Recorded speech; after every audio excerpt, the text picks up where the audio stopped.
2020 has been a deadly year for the opioid crisis, particularly in Western Canada.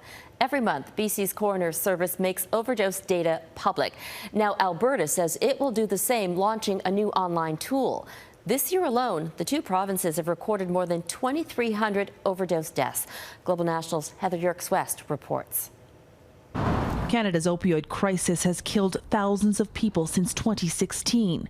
But in Alberta, 2020 is proving to be the deadliest year so far.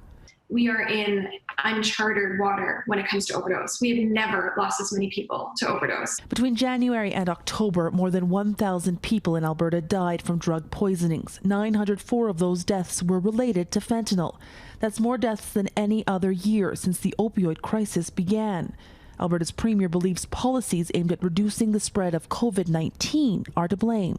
The government suspended the operation of residential treatment centres and then reduced the number of people who could stay within them, and also suspended the operation of opioid dependency clinics. In Alberta, these programs reopened in April after a brief shutdown in March. But Alberta's overdose deaths actually peaked in July, likely because of an increasingly toxic illegal drug supply.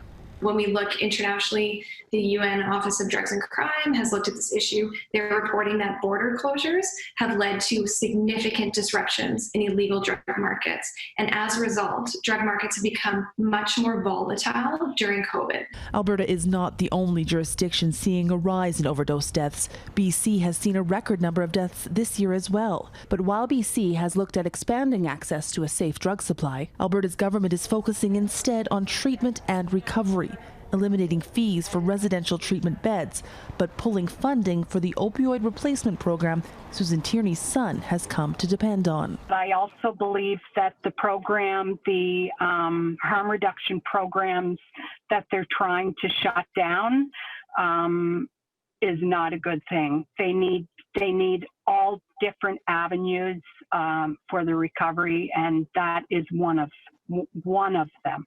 Alberta officials are now promising to update overdose data every month. With 2 weeks to go, 2020 already proving to be a deadly year for those struggling with addiction. Yourex-West, Global News, Calgary. There's a new hotline in Canada to help in case of an overdose. The National Overdose Response Service is staffed by volunteers who have first-hand experience. The number can be reached 24/7.